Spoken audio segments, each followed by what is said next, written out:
Wilkes University, President I Camp, guess we're on. Provost Ward, Dean Adetola, and the anonymous donor who has made this event possible for this opportunity, along with a host of behind-the-scenes helpers, as well as in front of the scenes helpers that you see scattered throughout the audience here. Thank you also, students, faculty, and friends from the Wilkes community and beyond who are with us via Zoom and in person. I'm now going to provide a brief outline on how the next 2 hours will flow. First, Provost Ward will say a few words of welcome. Then our panelist, Ken Wolcott, will give a brief overview of ethics and business ethics. Following this, each panelist will introduce themselves, starting in alphabetical order. So first Reed, then Ellen, then Ken, and answer the question, how did you start on your ethics journey? Followed by the question, what are the primary forces shaping business ethics in the U.S. currently? We will stop at 1:45 for questions from the audience. If you are on Zoom and you have a question, please type it into the chat box. And at 1:45 during the question and answer period, we will have your question asked for you. Our panelist, Reed Blackman, does have to sign off at 2. So if you have questions specifically for him, please do ask in the first hour. We are in an indoor venue, so thank you for keeping your mask over your nose and mouth. Finally, fire exits are out the doors you came in from, down the stairs and to the left, and exit to the building. With that, Provost David Ward will lead off. Thank you very much.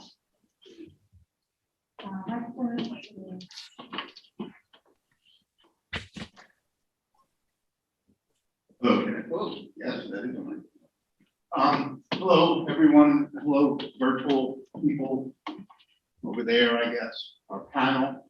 Oh, thanks for waiting. I appreciate that.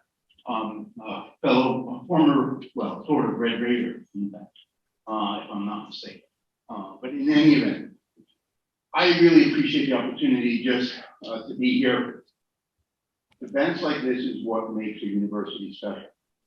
Topics like this is what makes a complete and educated citizenry, in my opinion.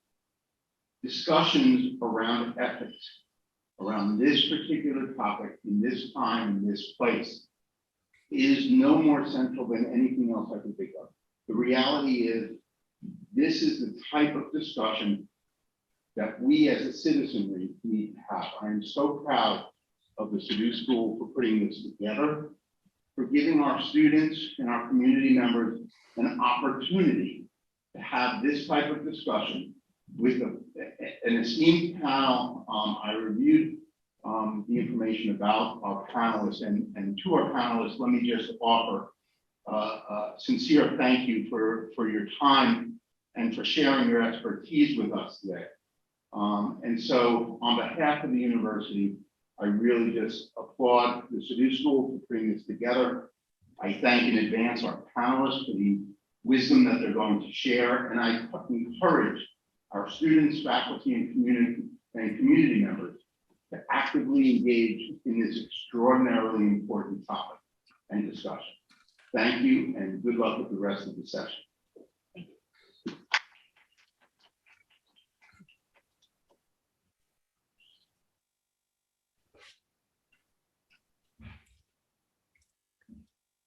With that, Ken Wolcott is going to provide a brief overview of ethics and business ethics. Okay, thank you very much, Anu. I want to define what brief overview means here, because a brief overview could be several hours long, and I'm going to speak for about 7 minutes, I believe, at this point. So my brief overview will consist of answering 2 questions. One of them is, what is ethics and what is business ethics? And the other one is, what are the characteristics of ethical leaders in business? So with respect to the first question, what is ethics and what is business ethics? I'm going to go with a very simple but direct definition. Ethics is, generally speaking, in most dictionaries, defined as moral principles that govern a person's behavior. And although I think the philosophers in the group could probably come up with much more elaborate definitions, for me, that will suffice. And what is business ethics?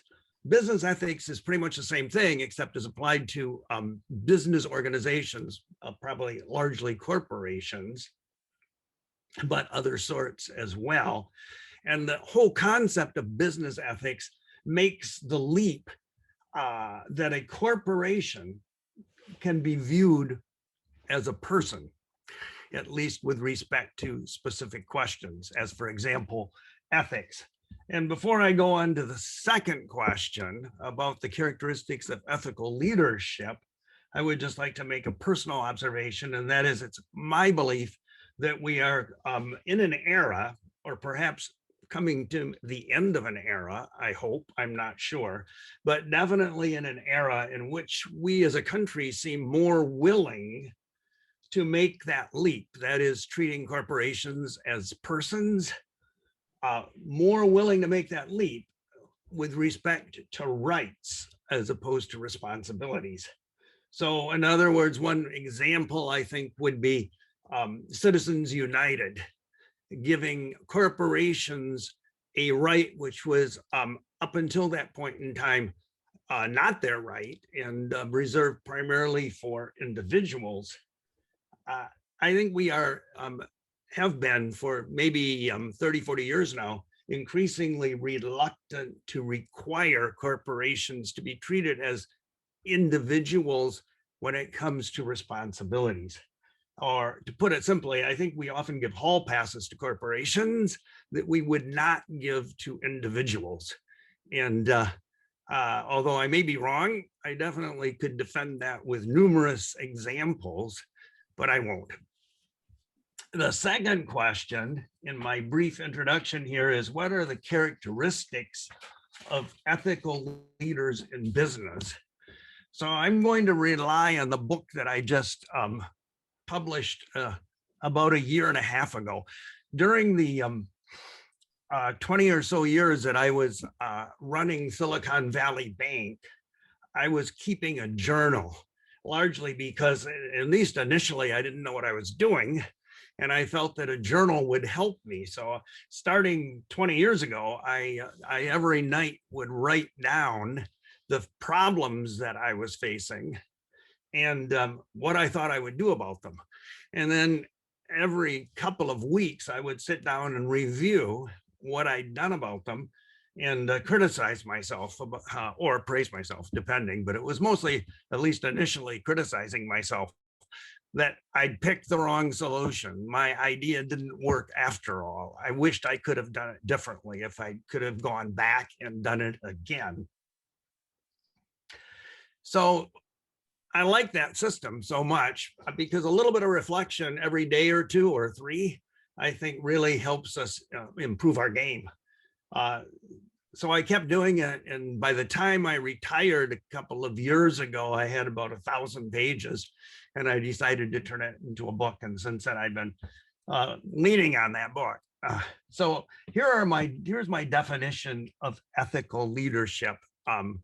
Cutting to the chase, I would mention 4 points. So the first one would be that I think ethically inclined leaders are conscious of the fact that people copy their behavior. And I can tell you in every organization that I've worked, followers copy the behavior of whoever they perceive to be the leader, whether they realize they're doing it or not. And so you can't turn it off. If you're the leader, you can't walk in one day and say, today I'm not going to be copied. I'm just going to do what I feel like. And I'll make it clear to the people that work for me that they're not supposed to copy today's behavior. It just doesn't work that way. People subconsciously copy the leader's behavior in so many different ways. And if you don't believe it, think about your own children. If you have them, they copied you from the minute they were born until they were about 13, at which point they did the obvious, and that is a hairpin turn and went to the other extreme. Usually, though, they reverse that sometime in their 20s, not always. The second aspect of ethical leadership is ethical leaders typically have a vision. They leave the present primarily to the people that report to them, and they focus on the future. They have a vision in their minds of where they want to take the organization that they're leading, because they see the need for change and the need to evolve. And that vision is almost always one that they can articulate in a graphic way so that the people that follow them can envision it and yearn for it. And that's the other aspect of the vision. Not only is it graphic, but it is geared to benefit the followers, not necessarily the leader. No follower, or very few followers, are interested in following a leader that says, I'm taking you to a place where I'm going to be the most important person in the world, and I'll be very powerful and very rich, and you'll help me achieve that. No, people follow leaders who have a vision that takes them to a place where they feel they're better off. And numerous examples out there in history, some of the obvious ones. Well, people immediately think of Martin Luther King because he so often said, I have a dream. If you want a good historical example, think about Moses leading the Jews out of captivity in Egypt through the desert, allegedly for 40 years. And when they lost their focus, he would pull them together and describe in very graphic terms the land of milk and honey. Or maybe you want to think about today's leaders, when Steve Jobs, by way of example, was telling the people at Apple that they were revolutionizing the world and taking the whole world to a place where people would have powerful computing power on their own personal desks. Third characteristic is that all leaders create a culture, whether they intend to or not. I always say whenever 2 or 3 are gathered together, a culture evolves in the fullness of time. Ethical leaders are creating a culture with an ethical dimension to it. And one of the things we tried to create at Silicon Valley Bank was a culture within which we didn't have to explain to people what was right and what was wrong. They had already internalized it, as children do if they're parented well. You don't want to be calling up your 30-year-old and saying, did you make your bed? Nor do you want to be there making decisions for your employees every single day around ethical questions. You want to train them in a way that when they bump into an ethical dilemma, they know in their hearts instantaneously what the right answer is.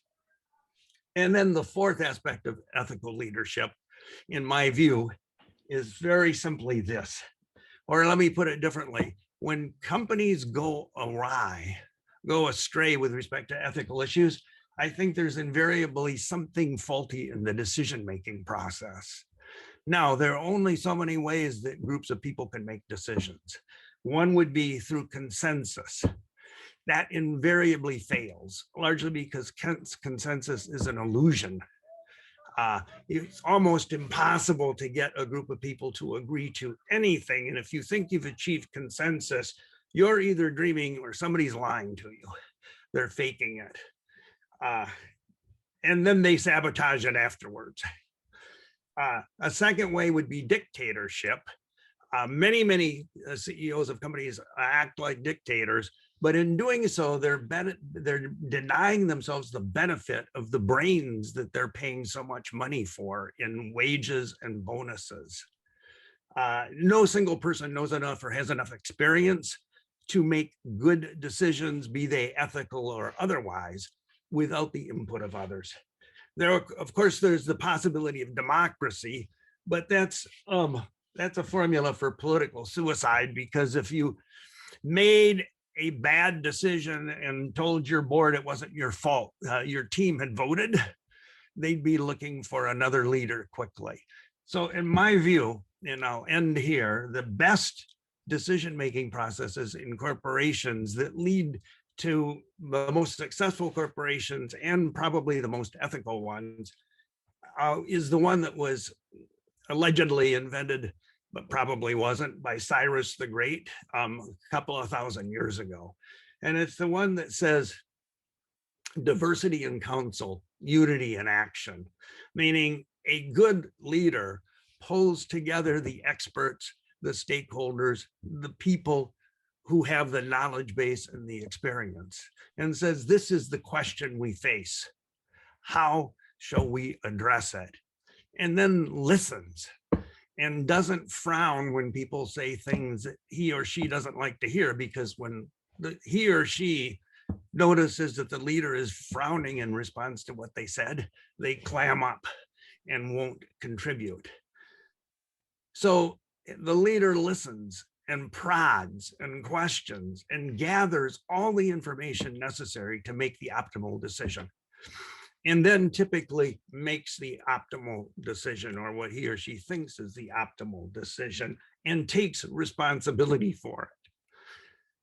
That, I think, is the least worst of all of the decision-making processes that can be deployed in corporations. And it's the one that we have strived for over these many years here at Silicon Valley Bank. And with that, I'll pass the baton.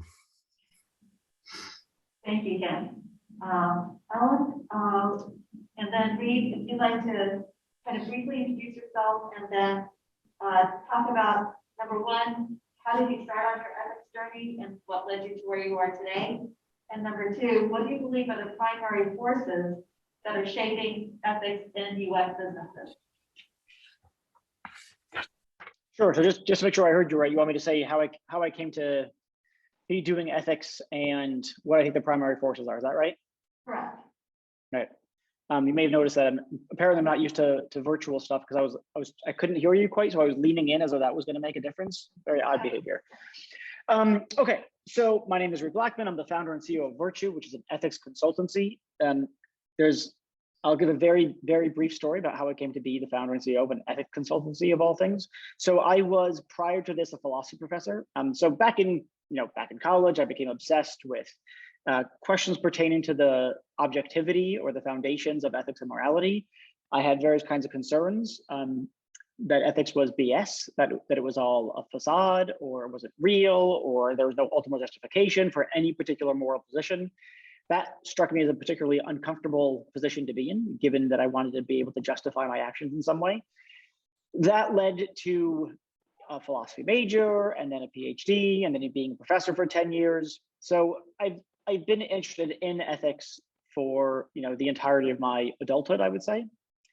I left academia and started ethics consultancy for a variety of reasons. One, I saw a need for ethics to pay increasing attention to the issue. I also saw not just a need, there's always been the need, frankly, but growing awareness that there is that need, thanks to things like Me Too, Black Lives Matter, frankly, thanks to Cambridge Analytica. Those things really helped us to make the conversation really amplified within corporations. And that's when I thought, oh, okay, I had this idea for an ethics consultancy for a while, but didn't see a market for it. And then when I saw those things going on, I thought, oh, okay, there is a market. They need to get their ethical houses in order, but they don't know anything about ethics, but I do, so I can actually help there. And so that is a small part of the overall story about how I came to found an ethics consultancy. Now, as for what I think is driving the conversation, I sort of inadvertently answered it already. There's social media, there are things going viral, like Me Too, like Black Lives Matter, like Cambridge Analytica, like the stuff that just went on with Facebook the past week or so. I think that this is not particularly novel what I'm about to say, but younger generations are pushing the conversation, and they have a kind of power to push that conversation because of social media, which previous generations didn't quite have. And because of that, out of an interest in employee attraction and employee retaining employees, in the interest of courting consumers who increasingly vote with their wallets, companies, for pure bottom line reasons, are taking ethics more seriously. And so that's what I think is pushing the conversation. I don't think it's something like, major corporation suddenly develops a conscience out of nowhere, and suddenly they just find acting for the sake of the good of the utmost importance. I think it has everything to do with their bottom line, with making sure that they are in ESG funds, so that they get proper dollars. But that's what I think is driving the conversation and ultimately action.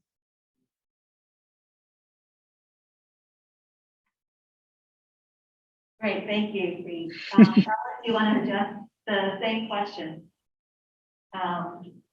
Where are the primary forces that are currently shaping ethics from your vantage point? And maybe a brief biography of what led you to where you are today. You're on mute. So I've been a chief ethics officer, a chief audit officer, a lawyer, and chief privacy officer. And actually in every organization that I've worked for, my goal has always been to help the organization and the people associated with it make the best ethical choices. I recently made a career switch to become an ethics consultant, which I hope will help me keep continuing to do that.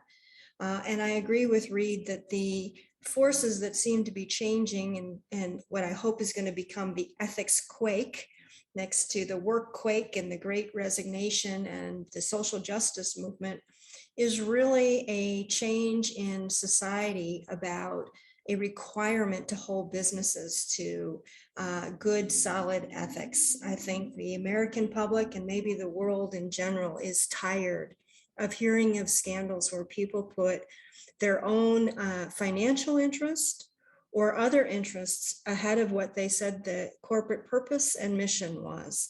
And I think that all of us want to work for organizations that actually serve a purpose that serves its shareholders and stakeholders. And I think it's going to be a remarkable evolution and revolution. And I'm very excited about where we're going to see ethics in the future, because I think it's only going to continue to expand. All right, thank you, Ellen. Ken, do you have any comments on the current status of business ethics? Well, first of all, if I'm answering the same question, I think that I really agree with what our other two speakers have said. I would frame it slightly differently because that's just the way I prepared myself today.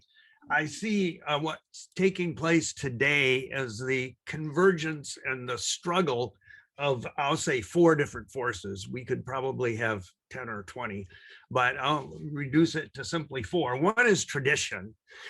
Or bad habit is another way of putting what I'm trying to say. And that is, I remember so clearly when I was in business school, yay, those many years ago, it seemed like I was ill prepared because I came from academia and I didn't know the business terminology. And it seemed like every time there was a question being posed by the professor, the best answer, fallback answer, was to stand up and beat your chest and say, shareholder value. And that solved almost every problem. So you didn't have to think much further. And I think that a lot of business still clings to that today. I know plenty of business people that talk about shareholder value before they talk about anything else. And that's what I'd call a bad habit. A second force that's taking place would be bad behavior on the part of corporations. And I think that Reed mentioned already several. I could add to the list, but I won't. But there's plenty of bad behavior out there. But the reason I say that's shaping the discussion and ultimately the struggle is because bad behavior usually engenders counter forces. There's a bit of a pendulum effect. There are people that stand up and disagree with bad behavior, and we're seeing that now in response to Facebook and Instagram and Google and so many others. The third thing would be leaders taking stands. I honestly don't think anything takes place or very much takes place without leaders standing up, individuals standing up at some point and taking a stand, and then other people will follow. But followers have to have something to follow, and that's usually a leader. And then finally, the various movements that we're seeing. And I think I'm amply familiar with movements because the West Coast here has them in spades. Almost every day there's a movement of some sort, but the various movements which are engendered by human rights issues, the issues of minorities and environmental issues, are all good things because they set in motion another force in this struggle. And out of these struggles, of these various trends, I think we're going to be seeing improvement, which is why earlier I said I thought we were maybe at the end of a bad period rather than in the middle, or good Lord, I hope not the beginning. Thank you. Our next question has to do with kind of, I guess, Reed's expertise, but I'm sure all of you can chime in on this topic. How can ethical leadership keep up with fast-moving artificial intelligence and technology, as we see with the Facebook debacle and other issues that have come up? You want me to answer that first? Sure. Okay, so there's lots to say here. The issue is not that AI is fast moving. Of course it is. Look, they have enough information. They have what they need. And if they could just address the issues that are there now, they would do a lot. I'm not worried about, oh, there's a new development within the machine learning research literature that is, really revolutionary, because that's not going to hit corporations for, 5, 10, 15 years, whatever. If it does at all, there has to be applications for the research. Anyway, look, we know about the headlines. We know about biased data sets. We know about black boxes. We know about privacy violations, both from the kinds of inferences that the algorithms make or the models make, and because of the kind of behaviors that machine learning incentivizes people to engage in. More specifically, since machine learning works by example, aka data, it's the nature of the beast is that it, as it were, tells its practitioners go get more data, which incentivizes privacy violations. We know all these things. So what do senior leaders need to do? Well, one thing that they're doing, which is something, I suppose, but it threatens to be mere PR, what people call ethics watching, is they come up with their ethics statement or their principles or whatever, and they're very high level, and they say they're for privacy and for fairness, and it doesn't mean anything. The KKK, I like, the example I always like to give is that the KKK says they're for fairness too. So, write down a piece of paper, say we're for fairness, the KKK will sign it. They have a very different conception on how to operationalize it, very different conception of what it looks like. But if you want to keep it at that high level, then yeah, sure, they can sign on. So one thing that senior leaders need to do is they need to articulate their values in a way that actually defines guardrails in terms of actions that companies will always take or will never take. That's how I like to think about ethical guardrails. These are the things that we'll never do. These are the things that we'll always do. And if you can't tie an articulation of your values to those guardrails, then the articulation of your values is nothing. It's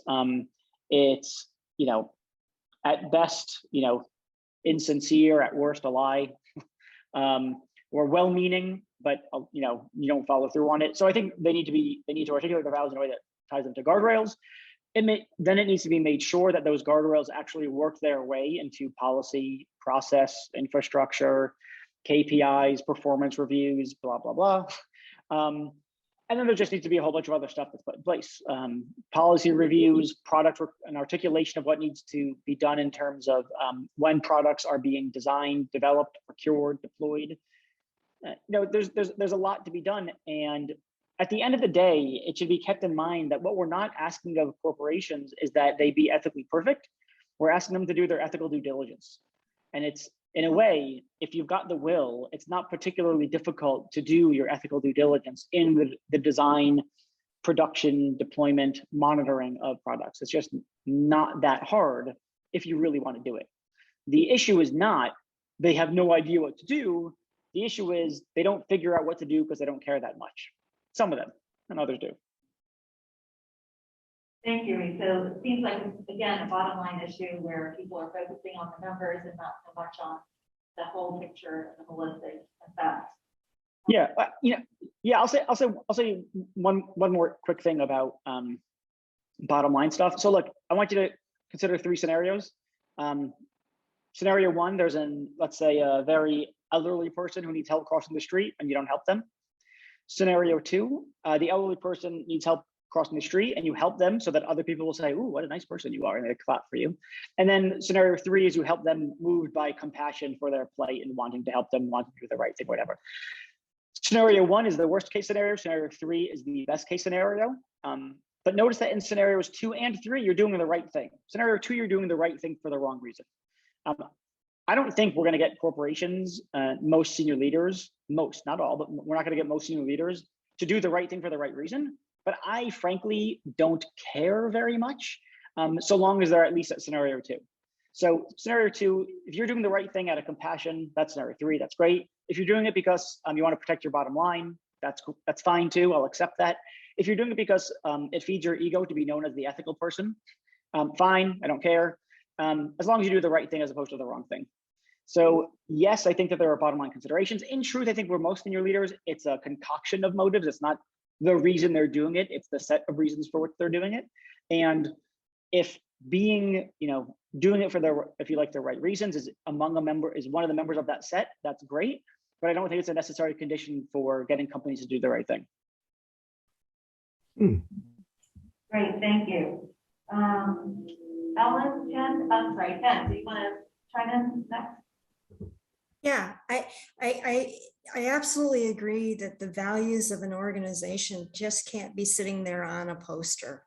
And I think that's really been one of the problems and things that we've exhibited and seen in many of these organizations. It's just wallpaper. Artificial intelligence, data learning, all of these things, just because they're new doesn't mean that they shouldn't be submitted to the same kind of ethical rigor that any other kind of new line of business, product, or service should be. And I think that, as Reed said, what corporations' motives are, we always hope it is to do the right thing, but whatever it is, it simply needs to be done. How this impacts all of the stakeholders has to be a consideration. And I'm really hopeful that we'll continue to move the bar, and corporations will feel pressure to do so wherever that pressure comes from. Ken? All right, just a couple of small things, refinements of what you've already said so elegantly. First of all, taking Reed's categorization, I think we need to focus obviously on the middle category, because the first category consists of largely recalcitrant people who we probably would have to hit them over the head with a fence post to get them to move in the right direction. And I don't want to do that. And the third category, they'll do it on their own. So we don't have to worry about them either. It's the second category. And there I see two beacons of hope.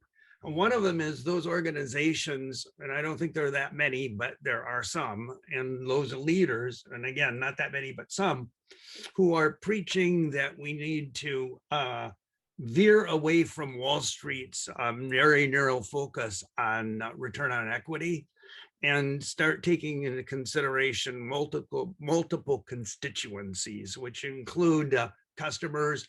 They actually include employees, and they include obviously community and government. And there are others, I'm sure. And how we go about that, I don't know, but I think the more people who stand up and preach that, the more likely there'll be a trickle down, and B, influence on government. And I'm a strong believer in good regulation. I think it's possible to have too much regulation, but I also think it's possible to have too little. And I don't think we have enough good regulation today pushing corporations in the direction of taking into consideration other constituencies than just those that are concerned about return on equity. So can I say one thing that pushes back a little bit? Time for that? So I broadly agree, of course. Yeah, consult different stakeholders, transition from a shareholder model to a stakeholder model. I'm also, however, not particularly impressed by appeals to a stakeholder model. And that's because it commits companies basically to nothing. We will consult the interests of various stakeholders, not to shareholders. All right, that's a pretty low commit. You've been consulted, and now we will promptly ignore your desires now that we've consulted you. Now we're in full awareness that when we're doing what we're doing, we're flouting your interests. So consulting, we'll talk to, we'll consider the interests of, these are very, very weak commitments, and they don't strike me as guardrails, or at least they're guardrails of a very weak sort. They stop you from literally not talking to somebody else, or not sort of, if you like, putting their considerations into the bucket of deliberation among other massive set of considerations. So yes, consult stakeholders, but I'm not impressed with, we need to transition to a stakeholder model, because it's so easy to meet that bar and still continue on with business as usual. I agree with your concern. And if I were smarter, I'd probably come up with a stakeholder model that had firm guardrails. I just haven't figured that out yet. But I do think that there are steps that can be taken. And maybe they don't get us all the way there, but they get us part way there. And then future people in future generations, hopefully, will be smart enough to come up with even better steps. But I understand exactly what you're saying. It's lame, but it's lame because I can't figure out what would be strong. Yeah, it's not you. I mean, it's generally, right. The Business Roundtable says, a collection of the most powerful CEOs in the country. We're going to transition from a shareholder to a stakeholder model. Everybody gets all worked up over it. Of course, they say nothing about the ways in which the interests of the stakeholders get prioritized. So I can consult all the stakeholders and keep the shareholders as my number one priority, and I'm still, strictly speaking, following a stakeholder model. And there's not going to be, don't get me wrong, I don't think there's going to be a framework that articulates a clear step-by-step instructions. Here's how you consult stakeholders, and here's how you weigh their interests, and that's just not going to be the case. There's going to be various conflicting interests, and it's going to be you're going to have to exercise, to put this a bit heavy-handed, exercise wisdom and how those things should properly be prioritized for particular cases. We're not going to get a framework that's beyond that. I don't think. Do you think that there might be in your scenario 1, 2, and 3, and helping the elderly person across the street, a place where 2 and 3 converge? Because the stakeholders, as you said, we're voting with our pocketbooks, we're on social media, we're determining not to work for companies that we don't like the values for or like their purpose.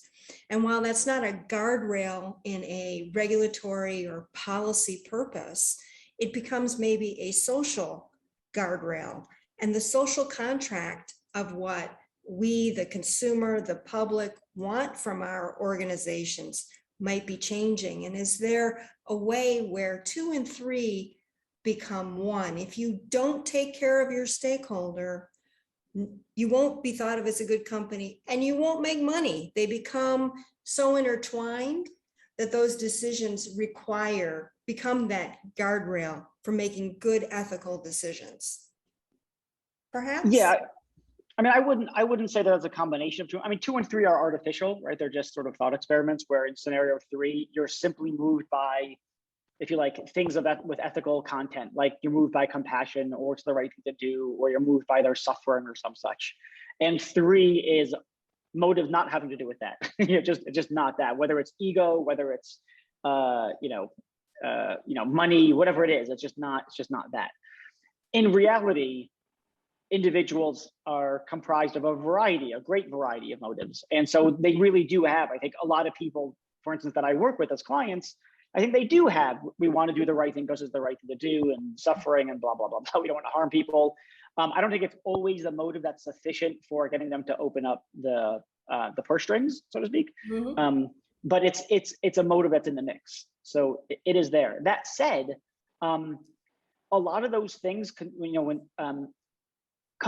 the public can push larger corporations to take the interests of society at large, not to mention their consumers, into consideration in some broad way. But I should say that those concerns that get pushed on social media, while they're great, they're too coarse-grained to be particularly instructive. Right? So if I say, if everyone says, we are outraged by the discriminatory AI model that is showing white people houses to buy and Black people houses to rent. Okay, that doesn't show, the data scientists or the product managers or product owners or the executive who greenlights things. How do we go about ensuring that the algorithms that we create are sufficiently not bias free, but that the bias is sufficiently mitigated? How do we do it? And they have a sense of what the goal is, but it's the means to achieve the goal that is very difficult to achieve. Even if you've got the best intentions at the highest ranks, getting ethical decision making and review and monitoring, et cetera, into infrastructure, process, practice, culture, that's the really hard thing to do. And it's not going to be met by saying in broad terms, we need to consider the stakeholders who are fired up at us. Agree, absolutely. There has to be a lot more work and commitment on an organizational and individual level. What I'm hopeful, though, is that those organizations that make those choices will see that they are more profitable and more resilient, and become kind of a shining beacon and an example for others. And I think there are so many different ways in which behaviors and belief systems have changed in our country over 400 years. And admittedly, it's not abrupt and it's not quick enough, but it's one step at a time, and it's very modest steps, but they ultimately, I don't think we can deny that there are huge changes in behavior, even in the last 30, 40 years in our country. And they come from somewhere. The issue is how. Yeah, and progress is definitely being made. I totally agree on that front.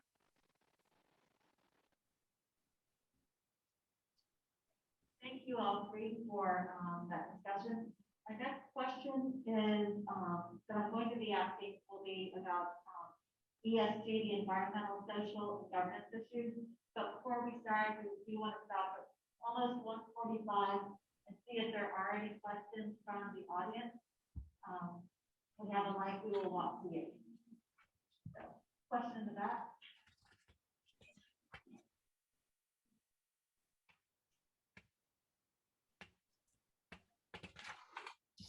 Can you guys hear me? Okay. So my question is, my name is Jared Cooper, by the way. I don't know if you're watching. So my question really is, it sounds to me that you're advocating a lot for virtue ethics in business as a kind of guide rail. How do you think, if that's not something that's really going on right now, how do you think in the future we can try and implement that as a general population? Is that something that needs to be taught more in schools? Is that something that we can do as citizens or as users or buyers for these companies? How do you think we can implement that from an individual standpoint? Is that question directed to me? Anybody can answer. Feel free.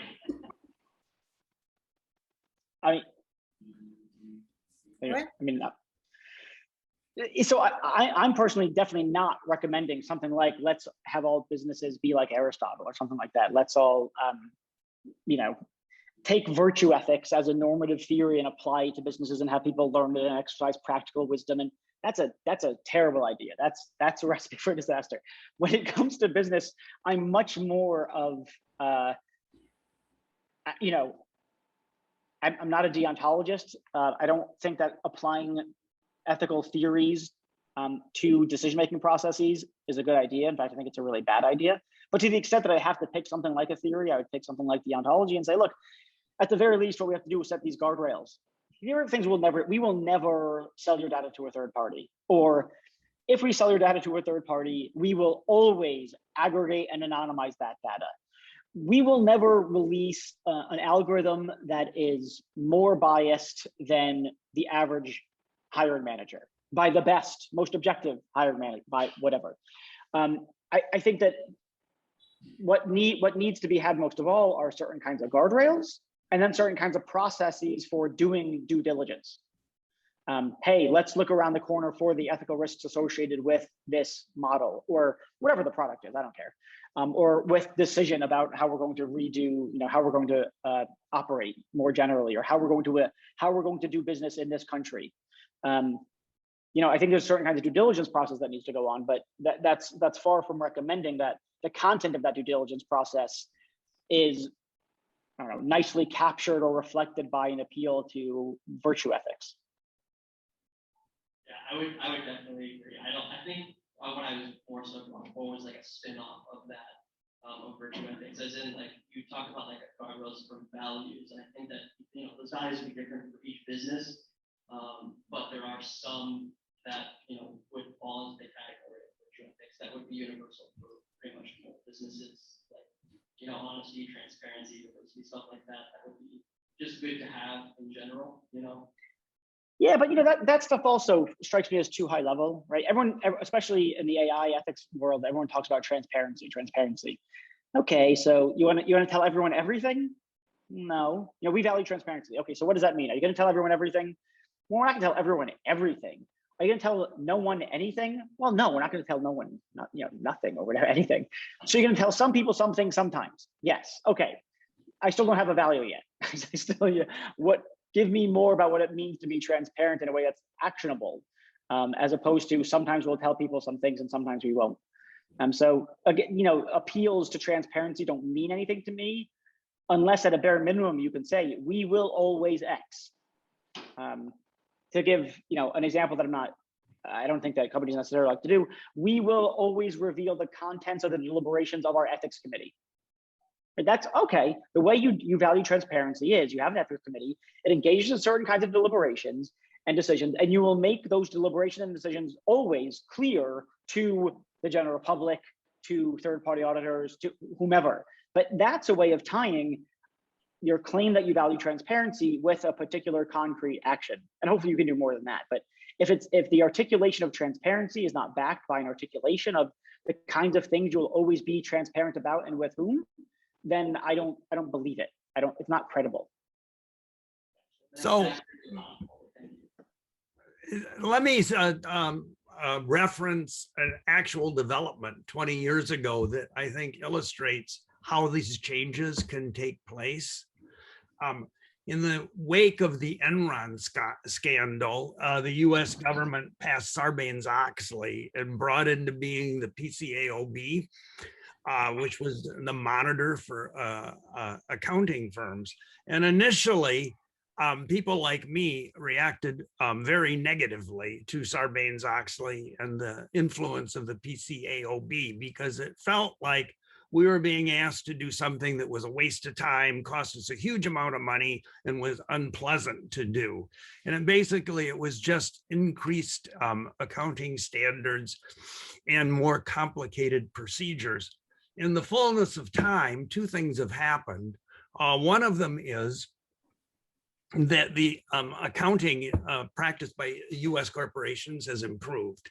There are fewer examples of the kind of fraud that we experienced in the Enron situation today. Of course, there's still fraud, but it's not as prevalent as it was in that era. And the other thing is that people like me don't complain anymore, meaning accounting departments in big corporations accept these disciplines that were introduced by Sarbanes-Oxley as the norm. It's now the new norm. It's not worthy of complaint. It's just something we do.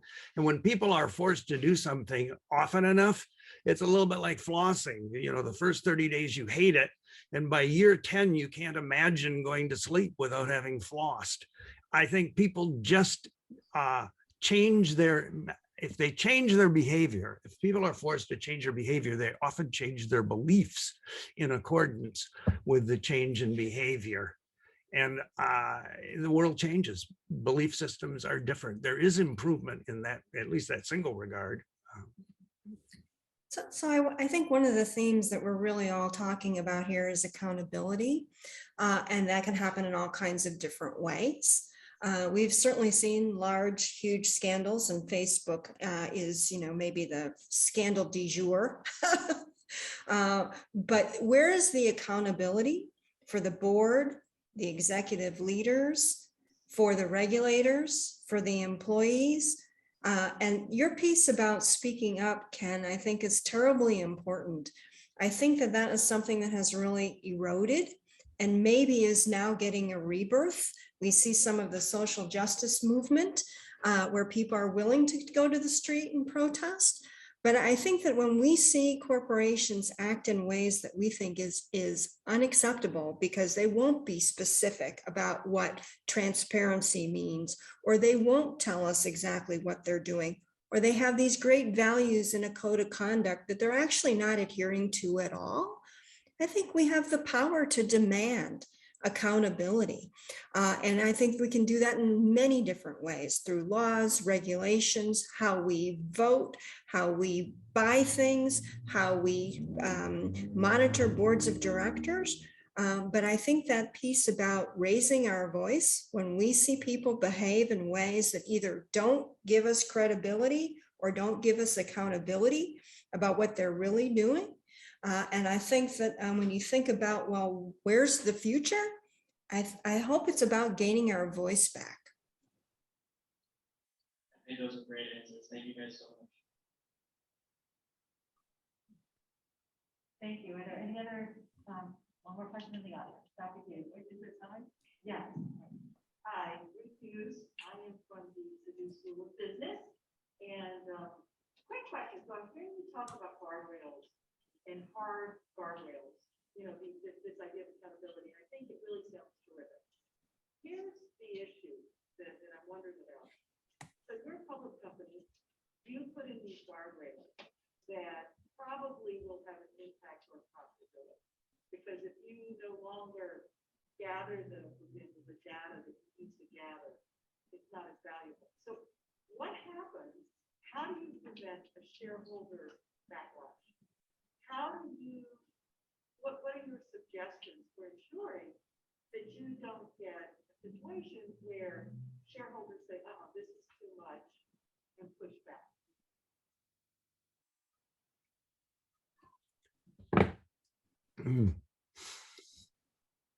Well, if the article that was in the New York Times yesterday or the day before has merit, and I'm not sure that it does, and I don't remember who wrote it, but there was an article in the New York Times a day or two ago suggesting that in the fullness of time, Facebook will fail anyway, because its client base is abandoning it slowly, and it's shrinking. I can't prove that that's true, and I don't know if it really is working that way, but that in and of itself, in the fullness of time, could impact Facebook's behavior. Yeah. So the general question is, how does a board of directors or a CEO make the case to shareholders, hey, setting in these ethical guardrails is something that we should do? This is how do you make that case, given that doing it may curb profits? Now, there's essentially one and only one answer to be given, which is that this is risk mitigation. Putting in these guardrails is not just ethical risk mitigation, but it's ethical, reputational, regulatory, and legal risk mitigation. Reputation among consumers, citizens generally, regulatory and legal mitigation, because if you do certain things, you know, the wrong way, you're going to get sued. Regulators will investigate. That's costly. That's timely, et cetera, et cetera.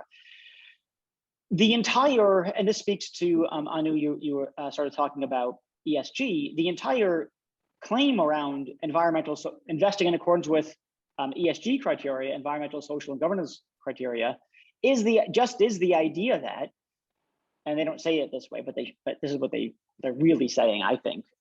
Investing in ethically sound companies is good for the bottom line in the long term. It's an empirical claim. The empirical claim is that these activities are ethically sound and they're causally related to the long-term promotion and protection of the bottom line. That's what ESG is about. That's what the entire sustainability stuff is about within corporations. It's just empirical claims. You know, it's the ethical claim plus the empirical claim. So the only way shareholders can push back is to say, there's two things they can say. Number one, yes, that's true about long-term investment, but not short-term. And I only care about the short-term, so don't do it, which is a fair enough response. And then the board and the CEO has to say, well, look, we're interested in the long-term sustainability of this company, not whether you turn a profit in the next quarter. That's one thing that's one thing. The other thing that investors or shareholders can say is, that's not true in the short term. And you know what? I don't even buy it in the long term either. That's just progressive left-wing BS. I don't buy it. Okay, so then the corporation needs to decide whether or not they're going to say, well, look, that's what we do believe. That's the decision that we're making. And if you don't like that, you can withdraw your money, or you can say, or they can kowtow and say, yeah, you're right. We're not so sure about that empirical claim either. We're going to back out. But it's just about it's about risk mitigation and whether or not your shareholders buy the claims about risk mitigation being tied to ethics. So when you look at Facebook, and there's a question in the chat, and admittedly, we don't know all the facts yet, or we only know what's been published, but right, I mean, here it's, you have a business model that is clearly, on selling clicks. Their business model cannot, it seems, I'm asking the question, right? I mean, I think there's a fundamental organizational conflict of interest. Their business model requires them not to value privacy or even breach it. What do we do in that extreme? Let that company continue to exist, wait till the consumers leave the platform and it dies on its own, on its last breath? It's a tricky question, isn't it? I mean, is it really okay for them to be selling everybody's data? They say they don't, but we know they do.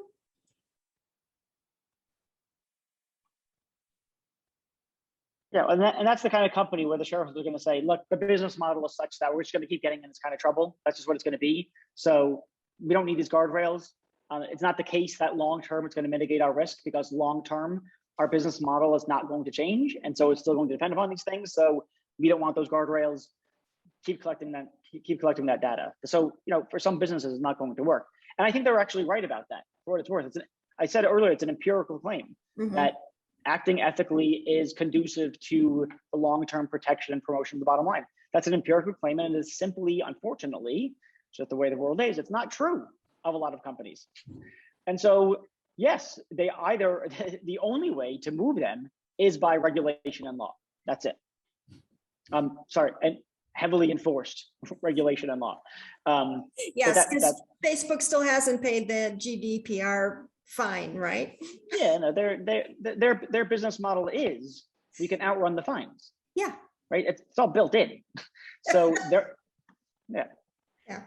I think that heavily enforced guardrails is a very good idea, and I support that notion, but I would also like to put in a good word for idealism, because I don't think it's totally dead. In other words, I don't think that all people and all organizations are making decisions around investments purely on the basis of empirical data or statistical predictions regarding what will happen in the future. I'm on at least a couple of boards that control large endowments.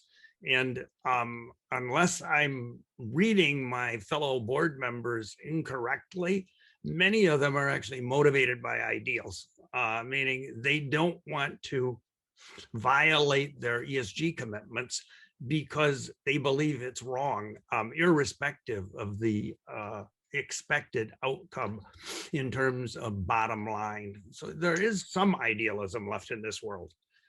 Oh, I completely agree. Yeah, I was imagining in response to the question, the stubborn shareholder who thinks, no, this is not in the long or short-term interest of shareholders. This is progressive BS, and we don't need it. That's what I'm imagining. I absolutely agree with you that there are, I said, mixed motives from, we should do it because it's long-term risk mitigation. We should do it because it's the right thing to do. I think, those people moved by ideals and other considerations certainly exist. Thank you.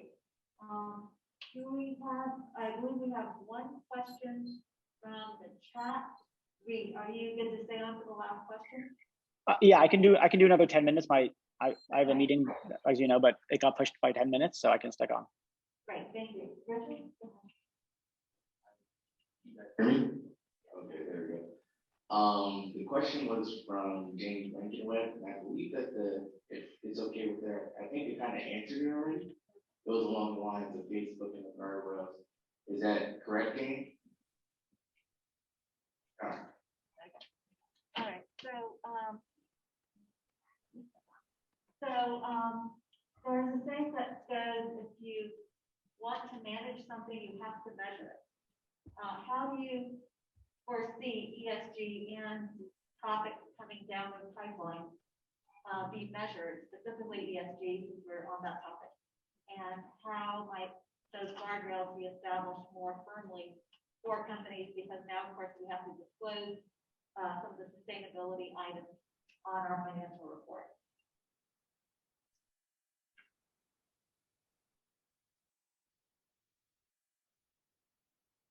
Currently, I think part of the issue with ESG is there's numerous different kinds of measurements coming out. And so there's confusion. The other thing that we're seeing clearly is some greenwashing, right? That corporations want their numbers to look good. And we know about incentives and measurements and goals that sometimes people will lie, cheat, and steal to reach the goal rather than actually doing what they are supposed to do.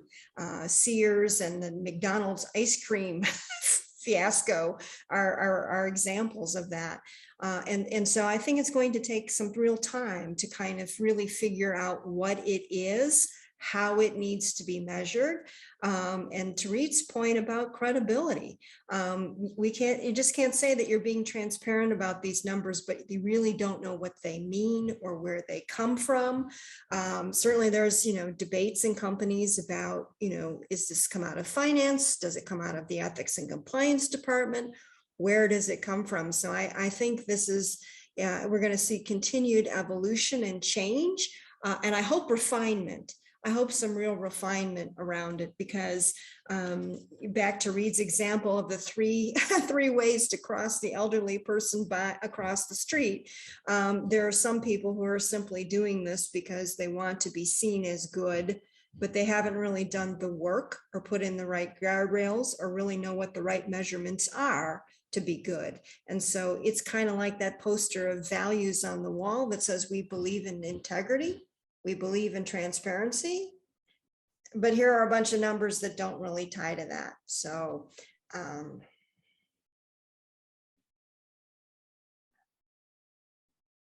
not a lot of match between what is actually being disclosed on the financials and what could be disclosed if people were really being transparent with what they are actually doing. What it seems like. I think personally that strictly enforced, I think that was Reed's term, strictly enforced guardrails can actually be effective.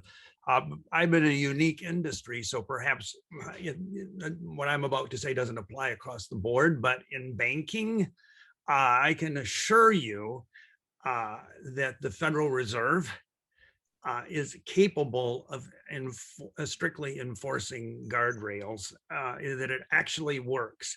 And I think they accomplish that by, first of all, having a very high quality regulator in the field that's well paid and well educated.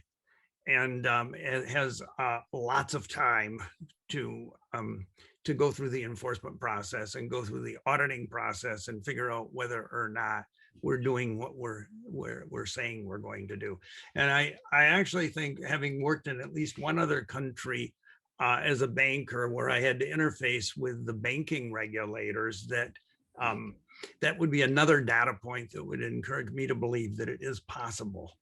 And one of my frustrations with ESG has been that very concern, or maybe even objection, and that is that sometimes board members will say, we shouldn't even trouble ourselves with ESG because it's so complicated, and we'll be spending 48 hours a day trying to figure out if we violated our principles, because it is such a detail-oriented undertaking.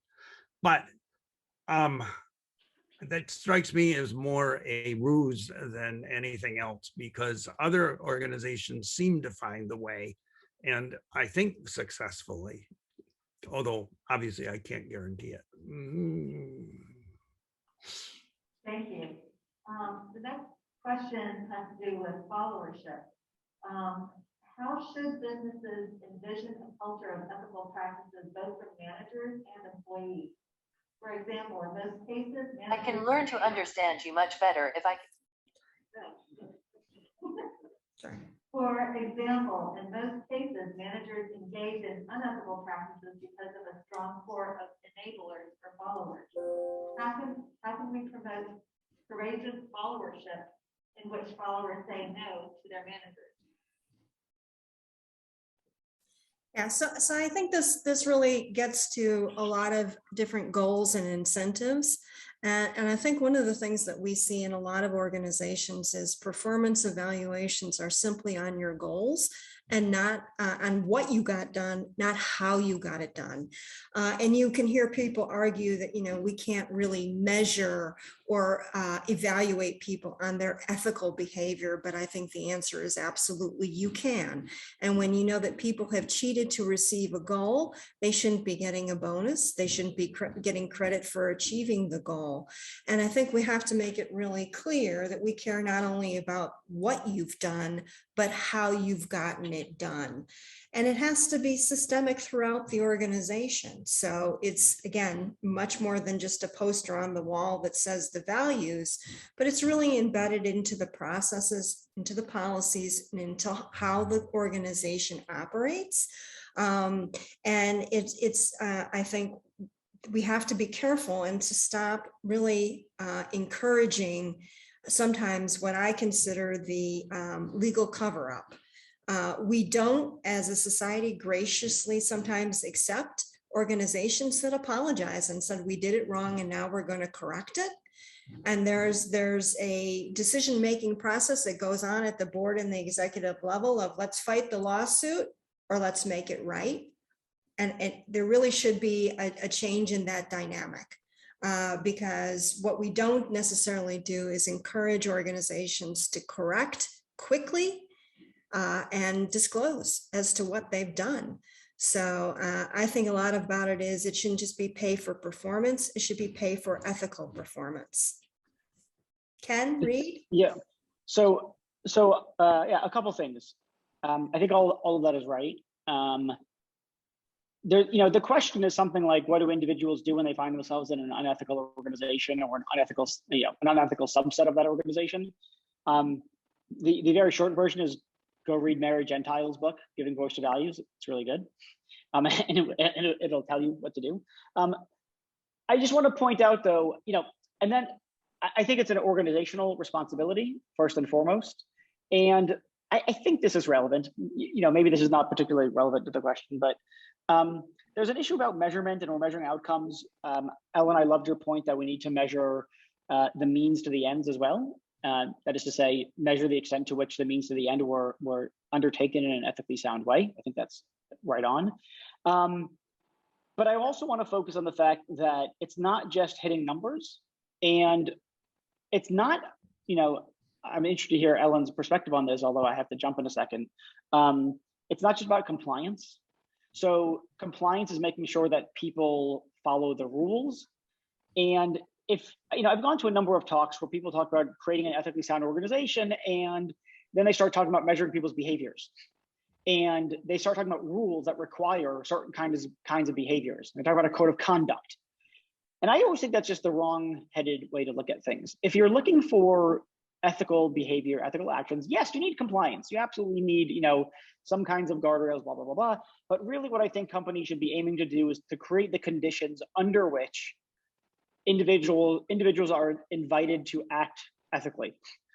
Creating conditions under which they can do the right thing without not only fear of repercussion, but promise of reward or something along those lines. But it's not about requiring certain kinds of behavior. It's creating an environment in which individuals can take certain kinds of actions and feel that they want to refrain from other kinds of actions. That's where the focus should be. It's important that individuals know how to act in an ethically unsound corporation and what to do about that, and how they should comport or not comport themselves, and how they should raise their voice. But to my mind, there's been historically far too much attention on that, and not enough attention on how do senior leaders create the conditions under which their employees are encouraged to act ethically. Exactly. We are very, very focused on speak up, and we're not spending any time on creating organizations that actually deliver on the promise of organizational justice.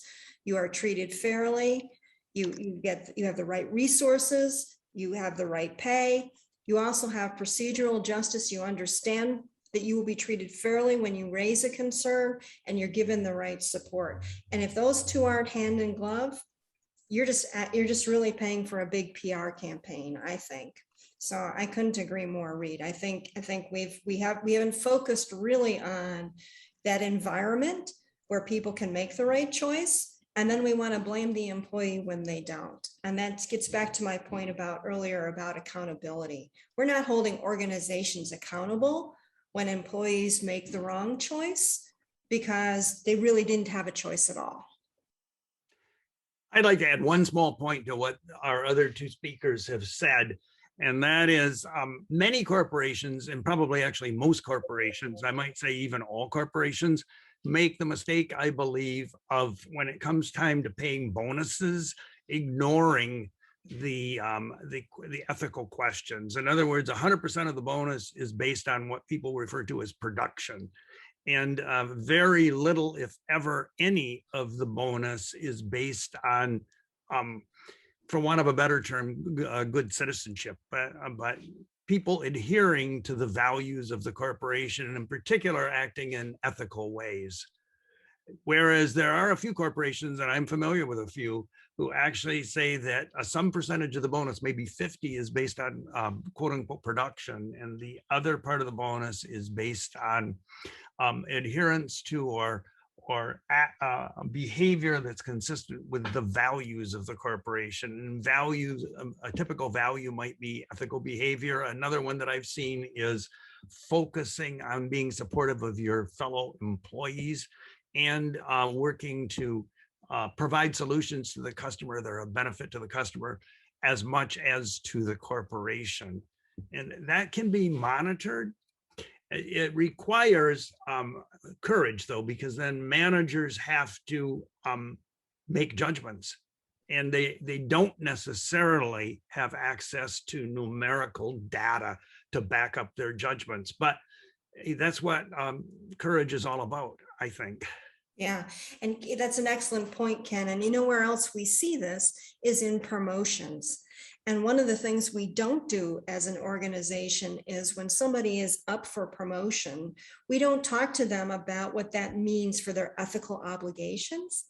And we don't do a 360 from an ethical leadership perspective, right? And so we've all been in organizations where somebody says, can you believe that so-and-so got promoted because that fill in the blank is such a fill in the blank. And what that does is then it erodes that culture in the organization where people think that people who are not upholding the values and acting ethically get rewarded. And, you know, there are all kinds of incentives besides money. We care about our status. We care about our position. We care about opportunities. We care about the size of our office. We care about title. And all of those things play into that. And we also just don't reward, I think, in a way that shows recognition and appreciation when people do the right thing, right? We're fascinated by the scandal. We like the scandal. And so we put all of our energy over here where, you know, look what everybody did wrong. And we're not saying, but today, 80% of everybody did things right. And this one person did, you know, is a prime example. We don't hold up examples, and we should. Well, so I love what you just said. I want to add one small point to it. And that is that one thing people crave in organizations is having a management team or a leadership team that walks the talk. And when they see, I know I'm saying the same thing you're saying, but in slightly different words. When they see you as the leader promoting that person who doesn't display the values, but you're afraid not to promote them because they may otherwise leave, and suddenly their high level of production has gone to a competitor. When they see that happen, most employees become cynical and jaded, and they no longer believe in the leadership, and then ultimately their whole attitude diminishes, and with it their happiness, and with that their productivity, and ultimately they end up going someplace else where they believe that they can trust leadership to act in a way that's consistent with what leadership proclaims is their belief. They become an ethical refugee. Right? Yeah. There's all of us. I've left an organization because we really couldn't reconcile some of the organization's behavior with either their stated code of conduct or their values or our own values. And this has a cost to an organization. It really does. And I really believe that the younger generation is more willing to do that than the older generation, where we thought loyalty and longevity with an organization was something to be praised. I think the younger generation has the courage to say, you know what? I'm out. This doesn't work for me. I'm going to go someplace where the environment does give me the right support and resources to make the right choices. I'm going to go someplace where I believe in the leadership and I believe in the purpose. And that poster on the wall is actually a real thing versus a piece of paper. So I'm encouraged. I'm encouraged by that. Thank you, Beth. Thank you, Beth. So another question on the same line of followership has to do with our higher expectations of leaders to deliver, creating a condition of unethical decision-making, because you set the bar and it keeps going higher year after year for earnings reports and such. Is that setting the bar too high for unethical decision-making for leadership? I think the answer to that is yes, certainly in some organizations where the value is making the bottom line, the value is making the short-term numbers, leaders understand the culture and they're going to do what they think is the most acceptable thing to do. But I would like to counter that with to say that I don't think all organizations are like that. And I would also say that I really hope that by time somebody gets into a relatively high leadership position, they understand that their ethics is part of their performance, and lying or cheating or stealing or pressuring somebody else to do so is going to be the end of their career, not only with the organization they're with, but maybe in their whole industry. And I have to say, in my career as a chief ethics officer and a chief auditor, I've had to walk executives out the door. I've had to tell board members they're no longer welcome because they engaged in behavior that was unacceptable. And so, I don't know, Ken, what are your thoughts? Well, my thoughts are identical to yours, but I would add one small thing to it, and that is that if you have any influence over who's on your board, pick your audit, the head of the audit committee well, because a head of an audit committee that looks the other way and rolls with the punches and goes with the flow will only encourage the kind of thing that we're trying to avoid here. Whereas a good head of an audit committee is going to either help to lead the corporation in the direction of better behavior or become an incredible nuisance. You want one that cares, but also has some level of wisdom, so that they don't end up being picayunish to the point of driving you crazy. Yeah. But, risk identification, risk tolerance, your risk appetite, and risk mitigation is really all what it's all about. And understanding how that does impact your bottom line. And I was trying to kind of get to that point with the convergence of the two different models of walking the elderly person across the street. You're not going to make money if your reputation is in the tank. You're not going to make money if you cheat on the quality of your product. You're not going to make money if your good employees don't stay. So I think it's a check and balance, not a guardrail, but a check and balance. It's also very important that people stand up and state their opinions and their concerns, because otherwise bad behavior isn't risky. That's right. And when we see people get rewarded, we all internalize that and think, well, that's really the culture here.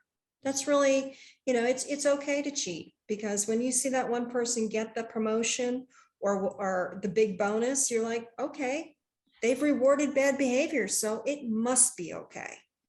Hmm. Thank you.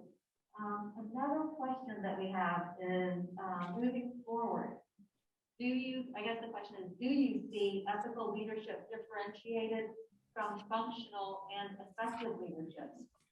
Do you think it's going to be more converging as, items number 2 and 3 with getting the person across the road? Or is it going to be more separated out based on the company? Yeah. So I happen to think you can't be a good leader unless you're ethical. When I look at ethics and compliance, I really think compliance is table stakes. Everybody has to comply with the law and the regulations. That's just part of doing business. But ethics is how you're going to do it. And I think maybe one of the reasons we have some of the scandals or the disparities in our organizations that we witness now is we somehow think that ethical leadership is something different than leadership. And when you think about, well, what is a leader? A leader is somebody who provides a vision and inspires others. And I just don't know how you do that if you don't have any ethical principles that guide you in both that vision and that inspiration. And Ken, you gave us this, great introduction as to what is a leader. I happen to think we're all leaders. Every single one of us are leaders. Leadership isn't about title. It's really about your interactions with the people that you deal with every day. And you have opportunities every day to be a leader that shows ethical principles and to lead in a way that inspires others to do the same. Ken? Exactly. First of all, I think almost everybody ends up in a leadership position, a formal leadership position of some sort in the course of their lifetime, whether it's, they've been selected to be president of their club or whatever it is, or whether they're they become a department manager in some big corporation. Almost everybody is a leader in one way or another. And actually, I would extend it to the family. Parents are leaders, and they really have influence over the direction in which children grow. So yeah, I do think we're all leaders, and I don't think you can separate them into people that focus on ethics and people that focus on operations, because it really has to be combined. I would like to, if it's okay, bring up yet one more topic that I don't actually see on the proposed questions, but I think is really important.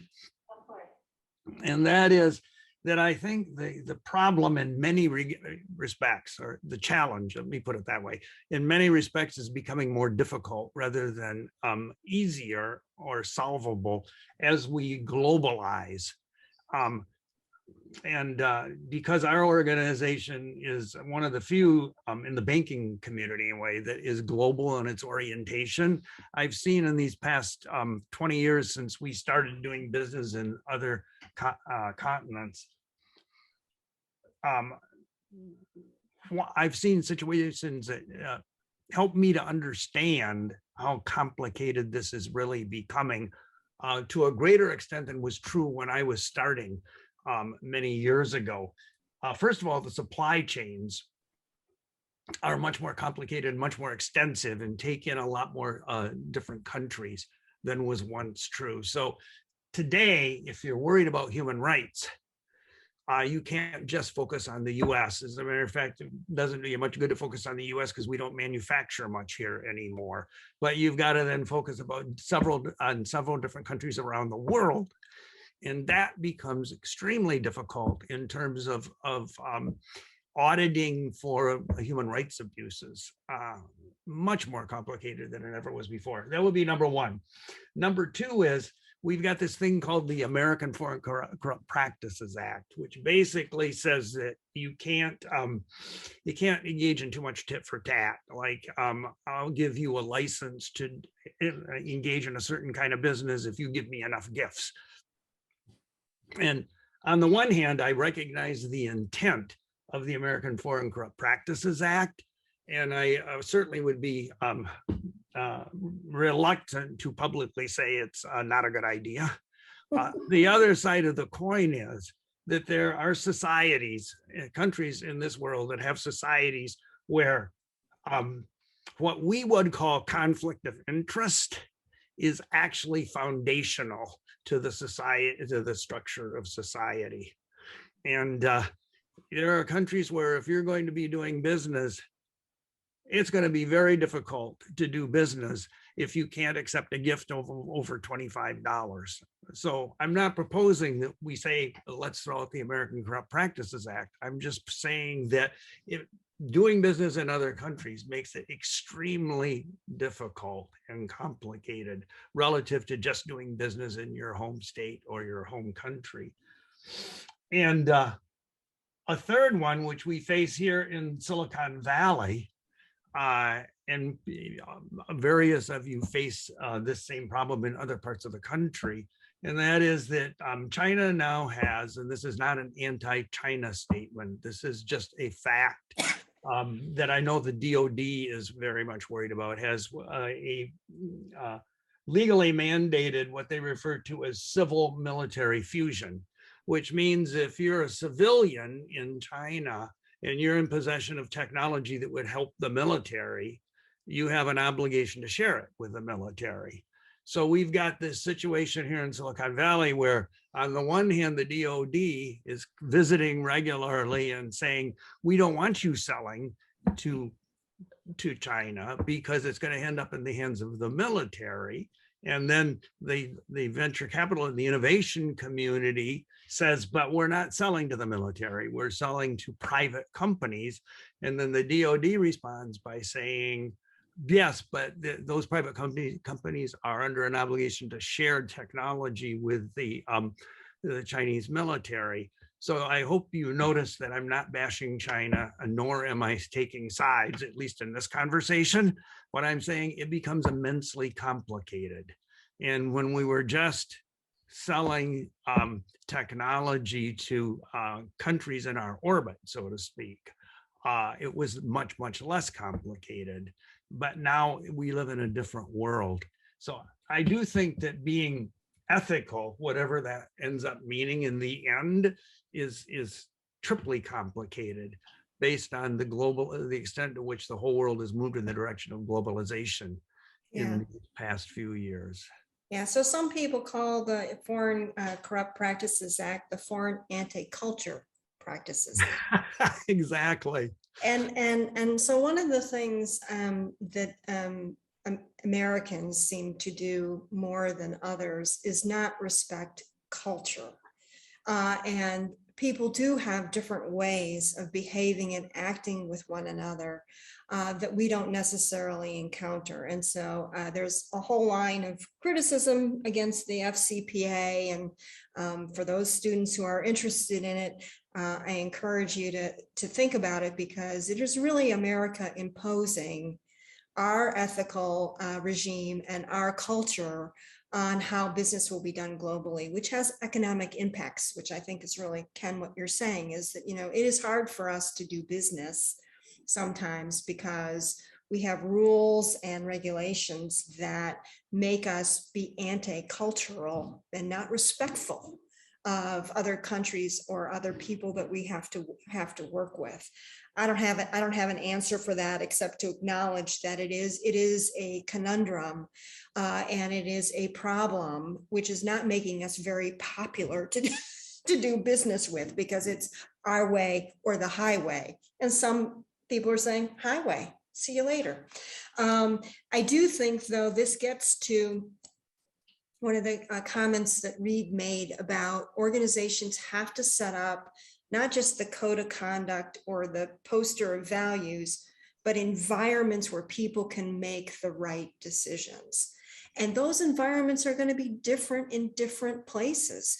You can't just take a model for Chicago, USA, and put it in Bombay, India.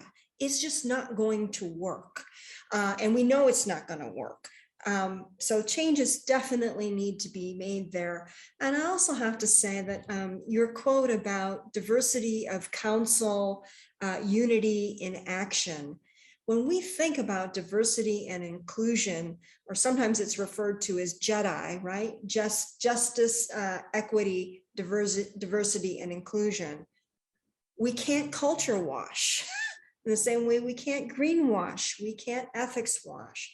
We have to acknowledge that we are different. And that's one of the things that's so valuable. We have different beliefs, we have different values, we have different experiences. And that's what makes that unity in action, that decision, so much better. So all I can say is work in progress, and I hope more improvements to come, because what we have now is not working very well. So, Ellen, could I just add one small thing to what you're saying here? And that is that we have, as human beings, not just we here in the room, but around the world, we have far too much of a tendency to be judgmental, meaning that when somebody does things differently than the way we think they should do them, there's a natural human tendency, and I'm certainly guilty of it myself, to write them off either as bad people or stupid people. Or wrong. Wrong. But the truth is that probably the categories bad, stupid, or wrong probably fall into very, very small percentages of the total. The vast majority of people think differently about things than we do because they think differently about things than we do. And I think we need to, and you made me think of this when you brought up the American Foreign Corrupt Practices Act again.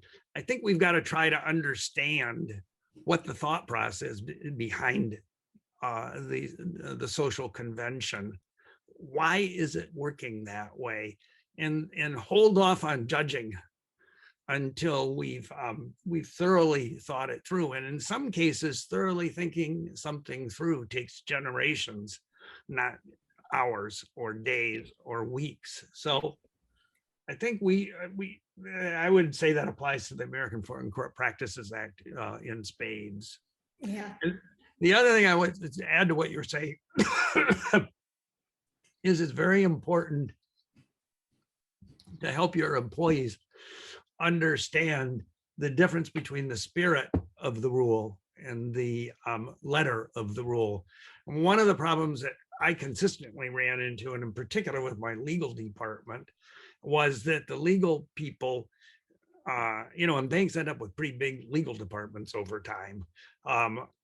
Some of the legal people were happy to figure out a technically correct end run, which in some cases ended up being totally inconsistent with the original spirit of the rule. And I think that not to bash all lawyers, but that's sort of that's fairly typical in the legal community, is figuring out a technically correct end run, even if it ends up violating the spirit. And I think we've got to focus on the spirit of the law, or the spirit of the rule, or the spirit of the request or requirement, as opposed to the technical aspect of it. Yeah. Give the client the answer that he or she wants. Yeah. Right. That's Yeah. right, because that's how your bread is buttered. But Yeah. we have a question in the chat, Ken. As educators, what special areas should we focus on as we develop ethically balanced students? You have some thoughts on that? I think you do. I do. So a wonderful question, and any of your students are lucky to have you, that you care that much to ask. I think when I think about the future MBAs or some of the students that I teach at Fordham University, I think one of the things you can do is give them the opportunity to talk about what some of their ethical dilemmas have been. Reed talked about Mary Gentile's book, Voice to Values. And really one of her premises behind all of that is we need to practice these things that are uncomfortable for us. The other thing I would suggest, and I'm happy to get this, the link for this, is there's another professor who wrote about ethical refugees. He teaches in the MBA, and I cannot remember which programs he's with, but he has 5 real practical steps to help students or students who graduate deal with ethical issues once they get into the workplace. But you know, we all have them. They're going to happen.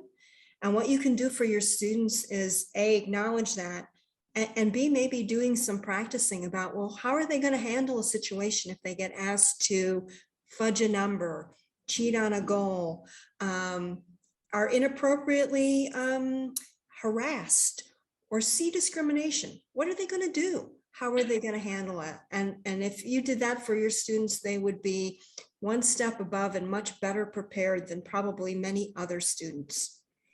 Ken, any thoughts? I think that's exactly right. For a reason that you didn't mention, but was probably behind your thinking, and that is that it's easy to get students to voice their complaints or their discomforts. It's very difficult to get them to talk about what they're going to do to solve it. And yet that's the only useful activity. And then the other thing I would say is it's easy to tell students what they should be concerned about, but generally speaking, it doesn't resonate unless they've said it themselves. So it's really important to get your students to talk about their issues rather than telling them what their issues are going to be, Yeah. I think. Yeah, I agree entirely. All right, thank you. One other question, kind of getting back to the future. Where do you see business ethics being most impactful in the next 10, 20, maybe even 50 years down the road when our students will be in positions of leadership at their corporation?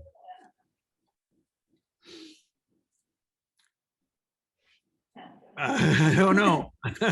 Well, what I hope when I look into the future, and Ellen's little crystal ball, is that we have a real evolution with ESG, ethical leadership, holding organizations accountable. I do believe that ethical organizations actually are more profitable in the long term, and maybe we need to do more research, but I'm hoping that hypothesis is true. And I think really, I've given some thought to this about, you know, the work quake, where, you know, people are, after COVID, have kind of said, I'm not going back to the office 9 to 5, or I'm not going to continue in this kind of career. I'm going to do something else. It's also been called the Great Resignation, but I think we're seeing a fundamental shift where the workforce is rejecting some of the organizational structures that they've had to work under. And they're saying, that's not for me anymore. So it's not me too, it's not me anymore. And organizations are going to be forced to have to redesign and redevelop themselves in a way that satisfies their talent. And I'm hopeful that also equates or trickles down to that satisfies their customers, that takes care of the environment, that includes obeying the law and being in compliance and all of those things, that those things really start to converge. One of the things we have in a lot of organizations is silos, where, you know, ethics is one thing, compliance is something else, audit is something else, your risk function is somewhere else. And the fact of the matter is, if these things are not working together, then they're not serving the organization, and the organization isn't serving its stakeholders. So that's where I'm hoping the world goes in 10, 20 years. And we really see a real revolution. Ken? Well, one of the things that I hope for is that we figure out how to solve our tax problem. Now, before you start laughing, there really is a big tax problem here. And that is, since globalization, many of our most productive or wealthiest corporations are now in so many different places in the world that they get to pick and choose with the assistance of highly competent tax accountants from the Big Four. They get to pick and choose where they pay their taxes, and they're being wooed by countries that are willing to get away with very little in taxes. So, hypothetically, if they owe the US government $1 billion, maybe they can, with the assistance of experts, park their tax obligation in Ireland, by way of example. And Ireland is only going to charge them $200,000. So they save, or excuse me, $200 million. They save $800 million. And our government is out a whole $1 billion. And this is a real concern, and it's a growing concern, especially given the way in which our federal government has produced deficits in these past many years. So what that says is that this is not a problem that we can solve by ourselves. Nation states are going to have to work together to figure out how to get corporations to pay adequate and fair taxes, but in places that are in places that can justify the tax obligation to the corporations.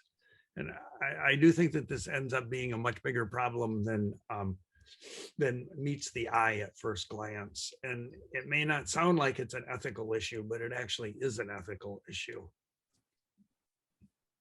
Base erosion profit shifting is kind of the technical tax term for a BEPS. So you're shifting the base of the country to different nations like Ireland. There's a term like a double Dutch sandwich is what it's called, where you have the Dutch Antilles involved with Ireland, and companies shift profits back and forth and essentially pay very little tax as a global corporation. And that is indeed a growing issue. Fixing that, of course, is going to be difficult with global corporation and minimum tax being one of the issues that need to be addressed. Yeah, I didn't mean to pick on Ireland, by the way. I should have come up with some other country. Well, Ireland is the place that a lot of corporations do go because of their lower than European Union tax rate. Were there any questions in the chat that have not been addressed yet? Yeah, you're all set? Or one question? No question. Okay. All right. So I guess are there any questions in the audience? Yeah. Okay. I will go ahead and ask the last question that we have. And do you see any, talking about global tax issues, do you see any global forces or global, I guess, ethics based in other countries impacting the US ethics and business ethics in particular? And if so, do you see that interaction of maybe what's normal in another country for ethical behavior coming over to the United States and impacting business ethics here? Yeah, so if I understand the question is, are there other global forces that may impact US ethics policy? I think one of the things that also we have to deal with, in addition to the taxes issue and how we do business globally, is cryptocurrency and Bitcoin. There are certainly issues with how much electricity that it uses in certain countries. There's all kinds of other issues with bank secrecy and the identity of the people behind the Bitcoin, how it's going to impact the banking industry, not only just in the United States, but globally. So I think when you think on the horizon, that is another big, very big policy issue for us from an ethics perspective. And, I think believe that, we need to know how people earn their money and what they spend it on. And from an ethics perspective, maybe that's going to shift. I don't know. Ken, you have a perspective on Bitcoin? I do, but I think you adequately addressed it. So let me add another issue, and that is the two largest economies in the world today are China and the U.S., and their business ethics are different. Without making a value judgment, they just have a different approach to business ethics. And if these are the two largest economies, and if supply chains are as well integrated as they are, it's impossible to create a mental border that business ethics don't cross. So there will be adjustments necessary, and I'm stating the obvious. They'll happen whether we want them to or not. Agree. We need to be aware and think. Thank you. Ellen, you mentioned Bitcoin and cryptocurrency. And we've also mentioned having very strong guardrails. Is there a United States-based regulator that you can see establishing those guardrails, or do you think it has to be a global effort to make the guardrails fit for the cryptocurrency? Well, I think it has to be global, but I also think it has to be strong participation with the U.S. along with enforcement, right? So, we know that cryptocurrency and Bitcoin and NFTs, right, fund illegal activity worldwide, and that includes, drug trafficking, human trafficking, and other kinds of black market activities. And either we're going to decide that we care about that and want to put an end to it and are going to devote time and resources to it, or we're not. There's, of course, some debate as to how effective the United States has been in those efforts. I think probably all of us would agree that human trafficking is wrong. And we need to make sure that, we live in a world where humans are treated with a certain amount of dignity and respect. So I think it's going to be a very big issue in the next couple of years. And I'm not sure that there are a lot of easy answers to it. But it being regulated is certainly one of it. But without global cooperation, it will be like the Foreign Corrupt Practices Act, where we're imposing what we think is right on those that we do business with, and with limited success. So I would just underscore your first point. It has to be global, because the whole, or one could argue that in many people's minds, the whole purpose of cryptocurrency in the first place is to evade government. Exactly. So it has to be a joint effort if it's going to be even the least bit effective.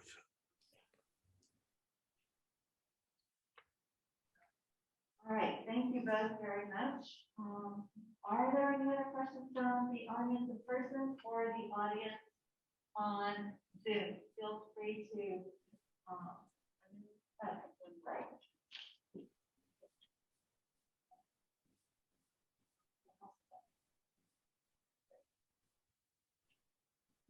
All right, it's rude to use again, and I don't want to get a question call, but I couldn't help but think about this. We have some students in the room who are going out into the workforce.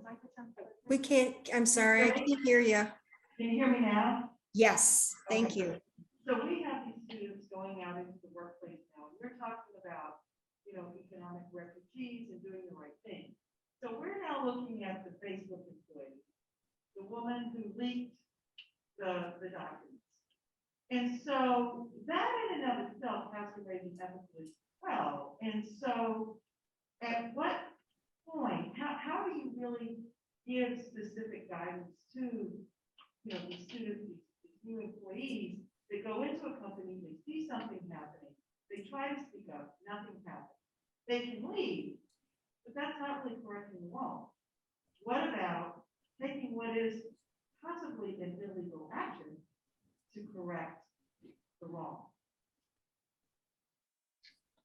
Yeah, so I had some difficulty hearing you, so let me repeat to make sure that I'm being responsive to the question. And I think the gist was, what do you really tell people about how do you come forward?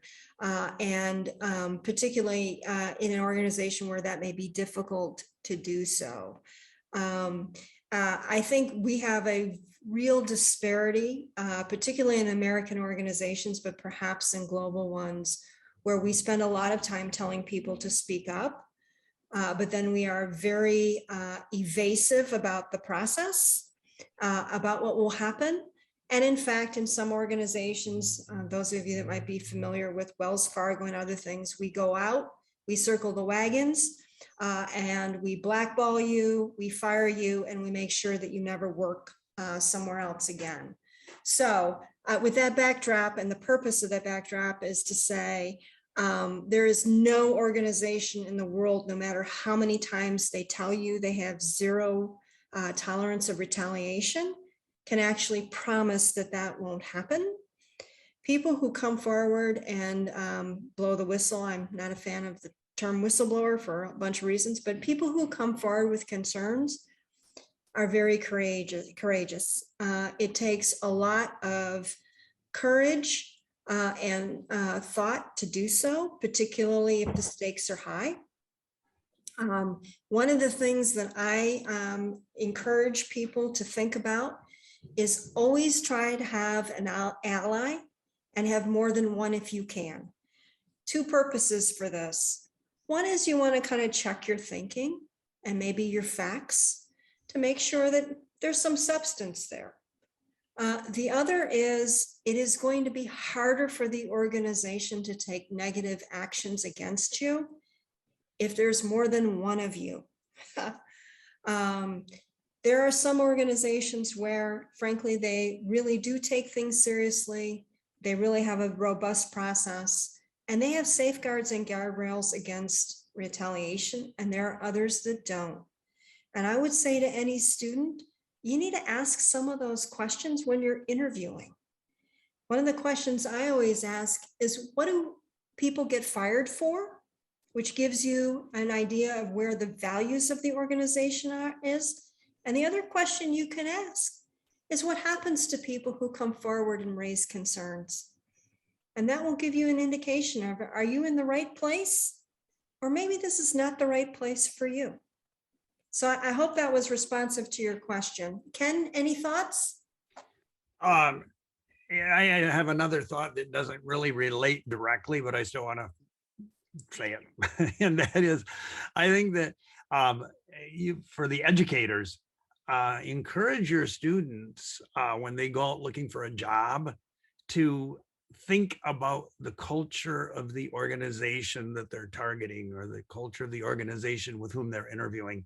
Because I think too many students, probably too many people, period, but I think it's more typical of people fresh out of school, get lured by money and prestige, and then within a year or so want to move on because they've come to the conclusion in the meantime that the corporation that they chose is not the right one for them. And it's invariably a question of culture, meaning the culture is not reflective of their values aren't reflective of those of the corporation in which they find themselves, and they're unhappy, and they can spare themselves, they can spare themselves the unhappiness. On the other hand, they might learn something through the process, but they can spare themselves the unhappiness if they can investigate the culture beforehand. And there are ways, especially with big corporations, there are even websites where people, voice their opinions, and you can find other people who work there and get together with them